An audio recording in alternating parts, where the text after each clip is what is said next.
Hello everyone, and welcome back to Wise Elderly Tips. Today, we're discussing something critically important that could be silently damaging your relationship with your adult children. Have you ever said something to your son or daughter and immediately noticed their expression change? That moment when their eyes narrow, their posture stiffens, and you can almost feel them emotionally pulling away? It's a terrible feeling, isn't it?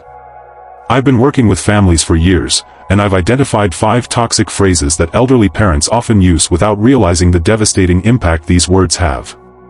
And I need to warn you, phrase number 2 is so damaging that it's actually caused many adult children to completely cut contact with their parents.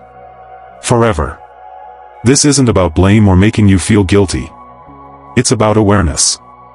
The relationship between elderly parents and adult children is absolutely crucial, not just for your emotional well-being, but for practical support as you continue to age.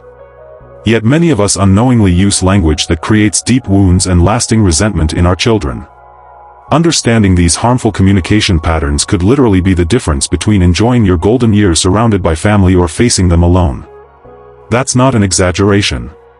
I've seen it happen too many times.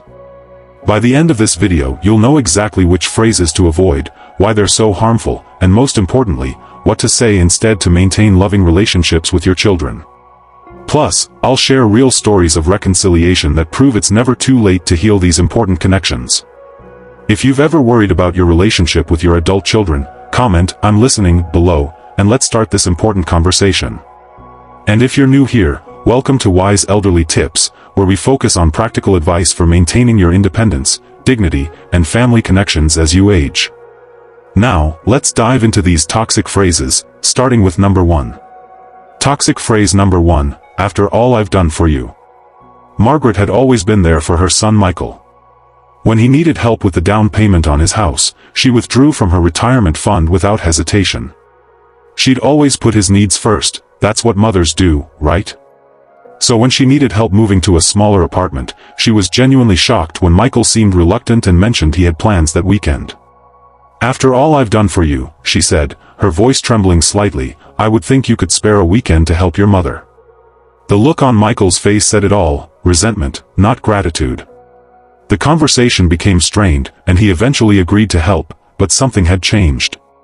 Margaret couldn't understand why her simple reminder had created such tension. Here's why this phrase is so harmful: it immediately transforms love into a transaction. Think about that for a moment.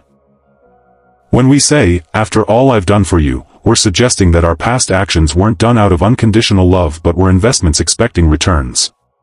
This creates obligation rather than connection and makes your adult child feel manipulated rather than appreciated. Many of us elderly parents believe reminding children of past sacrifices motivates them to reciprocate. We think it's just a gentle nudge to remind them of family loyalty. In reality, it creates resentment and damages the intrinsic desire to help that comes from a loving relationship. Your adult children didn't ask to be born. Any sacrifices you made as a parent were choices you made voluntarily. When we keep an emotional ledger and expect payback, we poison the relationship. Instead of implying obligation, try, "I could really use your help with moving next weekend. Is that something you might be able to fit into your schedule?" This respects their autonomy while clearly stating your needs. If they can't help, accept their decision graciously. Remember, they have their own lives, responsibilities, and limitations. While that first phrase creates resentment, our second toxic phrase goes even further and has actually been the breaking point for many parent-child relationships. Toxic phrase number 2, "I sacrificed my life for you, and this is how you repay me." Elizabeth hadn't heard from her daughter Sarah in 3 years. Not a phone call, not a birthday card, nothing. The pain of this silence consumed her daily thoughts. The last conversation they had was about Sarah's decision to move across the country for a job opportunity. Elizabeth had been distraught at the thought of her only daughter being thousands of miles away. "I sacrificed my life for you," Elizabeth had said through tears, "and this is how you repay me? By abandoning me?" Sarah had quietly replied, "This is exactly why I need to leave," and that was the last meaningful conversation they had. 3 years of silence followed. This phrase is emotional blackmail at its most destructive. It weaponizes parental sacrifice, something that should be given freely, and uses it as a tool for control. It creates unbearable guilt and suggests that children don't have the right to live their own lives because they're forever indebted to you. I've counseled dozens of adult children who've cut contact with parents who consistently use this phrase.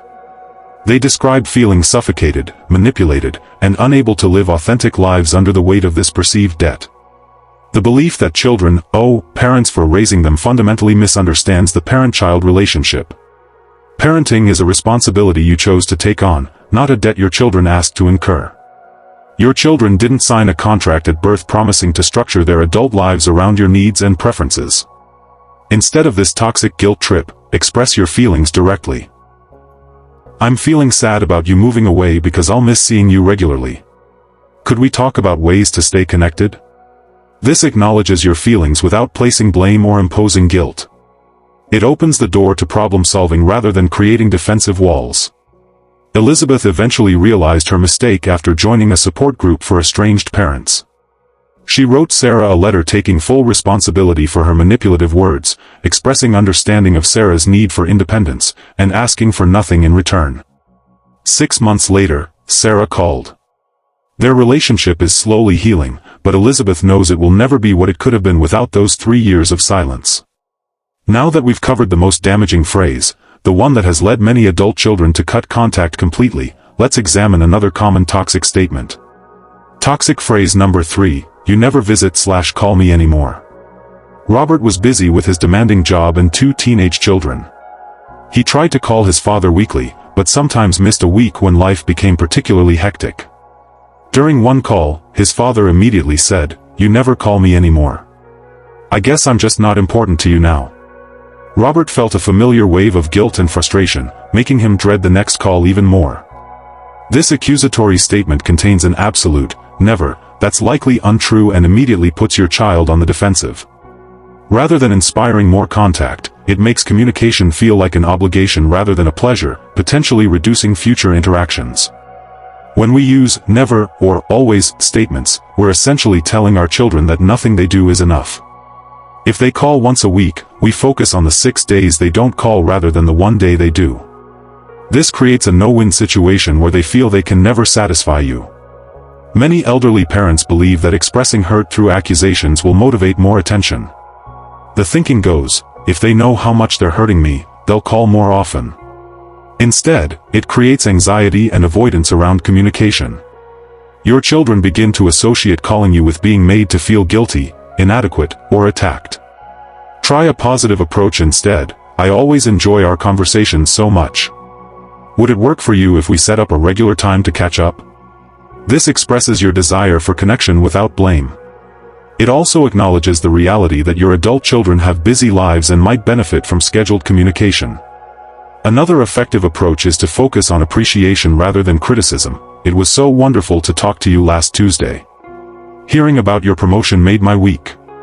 This positive reinforcement is much more likely to encourage future calls than guilt or accusations. Robert's father eventually realized his approach was backfiring when Robert's calls became shorter and less frequent.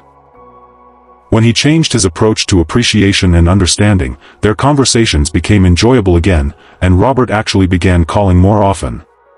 Our fourth phrase might seem like simple observation or concern, but its impact can be surprisingly negative. Toxic phrase number 4, you've changed, and not for the better. James was proud of his son David's new confidence after therapy helped him set better boundaries in his life. David had always been the family peacekeeper, often at his own expense. But when David declined to loan money to his brother again after several unpaid loans, James said, "You've changed, and not for the better. You used to be so generous and caring." David felt undermined and misunderstood, as if his personal growth was being reframed as character deterioration. This phrase is a direct attack on your child's identity and life choices. It suggests that you don't approve of who they've become and prefer a previous version of them, one that perhaps was easier for you to influence or control. It's essentially saying, I liked you better when you were less yourself and more what I wanted you to be. Many parents believe that pointing out negative changes will help correct their child's path. In reality, adult children need validation and support for their growth, not criticism of their evolution. When they receive this kind of criticism, they often respond by sharing less of their authentic selves with you, creating distance in the relationship. Change is inevitable and healthy. Your adult children should change as they learn, grow, and respond to life's experiences. When you frame change as deterioration, you're essentially telling them that growth is unacceptable unless it aligns with your preferences. Instead, try to understand their perspective. I've noticed some changes in how you handle certain situations. I'd love to understand more about what's influencing your decisions these days. This shows interest rather than judgment and opens the door to meaningful conversation rather than defensive responses. David eventually explained to his father that learning to set boundaries was actually an act of self-care, not selfishness. He wasn't being less generous, he was being more honest. James didn't fully understand at first, but he made an effort to respect David's growth even when it confused him. This respectful approach preserved their relationship during a period of significant change. Our final toxic phrase reveals a generational disconnect that can create lasting damage. Toxic phrase number 5, in my day, we didn't have/do. When Jennifer told her mother she was seeing a therapist for anxiety, her mother replied, in my day, we didn't have time for all this therapy nonsense. We just got on with things. Jennifer immediately regretted sharing something so personal and vowed not to discuss her mental health with her mother again. This phrase dismisses your adult child's experiences and challenges by comparing them to an idealized past. It suggests their struggles aren't legitimate because they're somehow weaker than your generation, creating a competitive rather than supportive dynamic. The world your adult children navigate is fundamentally different from the one you grew up in. Economic pressures, technology, workplace expectations, and social norms have all transformed dramatically. When we compare their challenges to our memories of our day, we're not making a fair or useful comparison. Many elderly people believe sharing wisdom from their generation will help guide their children. But when framed as a criticism or competition, it creates division rather than connection. It also suggests that your experience is the only valid measuring stick for judging life choices. Share your experience as just that, your experience. I faced some challenges differently in my time. How are you finding therapy is helping you? This acknowledges generational differences while showing respect for their choices. It keeps the door open for them to share their experiences rather than shutting down communication. Jennifer's mother noticed her daughter becoming more distant after that conversation. When she asked why, Jennifer bravely explained how dismissive the comment had felt. Her mother apologized and asked to learn more about how therapy was helping Jennifer. This willingness to understand rather than judge helped rebuild their trust. Now that we've identified these 5 toxic phrases, let's talk about their collective impact and how to heal relationships that might already be damaged. These phrases might seem innocent when they slip out in a moment of frustration or worry, but they can create deep wounds that fester over time. Many elderly parents find themselves confused and hurt when adult children become distant, not realizing their own words have built invisible walls between them. The pain goes both ways. Children feel misunderstood, controlled, and unappreciated, while parents feel abandoned and disrespected. This mutual hurt creates a cycle that becomes harder to break with each passing year. Rather than seeing conversations with your adult children as opportunities to guide or correct them, try viewing them as bridges to maintain connection with the people who will likely be your primary emotional and practical support system as you age. Your relationship has evolved from parent-dependent child to adult-adult, and your communication needs to reflect this new reality. As we age, it's natural to feel more vulnerable and perhaps even fearful about our future. This can make us cling tighter to our children, but paradoxically, this tightening grip often pushes them further away. The most secure parent-child relationships in later life are those where parents recognize and respect their children's autonomy. This week, I challenge you to pay attention to your communication patterns with your adult children. Notice if any of these toxic phrases have crept into your vocabulary, and practice the alternatives we've discussed. Even better, if you recognize you've used these phrases in the past, consider a simple apology. I realize I've said things that might have hurt you, and I'm working to communicate better. Remember, it's never too late to improve your relationship with your adult children. I've seen remarkable reconciliations between parents and children in their 70s, 80s, and even 90s. Every interaction is an opportunity to build a stronger connection, regardless of past mistakes. One of my favorite client stories involves Harriet, who at 86 reconciled with her 65-year-old daughter after decades of tension. It began with a simple, humble letter where Harriet took responsibility for her controlling language over the years. I was afraid, she wrote, and my fear came out as control. I recognize now that I pushed you away when all I wanted was to keep you close. Their reconciliation brought Harriet comfort in her final years and healing to her daughter that continued even after Harriet's passing.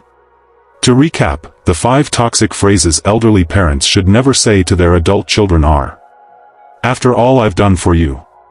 I sacrificed my life for you, and this is how you repay me. You never visit/call me anymore. You've changed, and not for the better. In my day, we didn't have/do. Each of these phrases creates distance rather than closeness and can seriously damage your most important relationships. But knowing what not to say is only half the battle. The positive alternatives we've discussed, expressing needs clearly, acknowledging feelings without blame, showing appreciation, demonstrating interest in their growth, and respecting generational differences, can transform your relationships. Which of these phrases resonated most with you? Have you caught yourself saying any of them, or perhaps heard them from your own parents? Comment below with your thoughts or experiences. Your insight might help another viewer recognize patterns in their own relationships. If you found this advice helpful, please consider subscribing to Wise Elderly Tips for more guidance on maintaining healthy relationships with your family as you age. We publish new videos every day on everything from health concerns to financial planning to family dynamics, all designed to help you thrive in your golden years, so make sure you've clicked that notification bell so you don't miss it. Thank you for watching today. Remember, the words we choose have power, power to hurt or power to heal. Choose healing words, and watch your relationships flourish. I'll see you in our next video. Until then, stay wise and stay connected.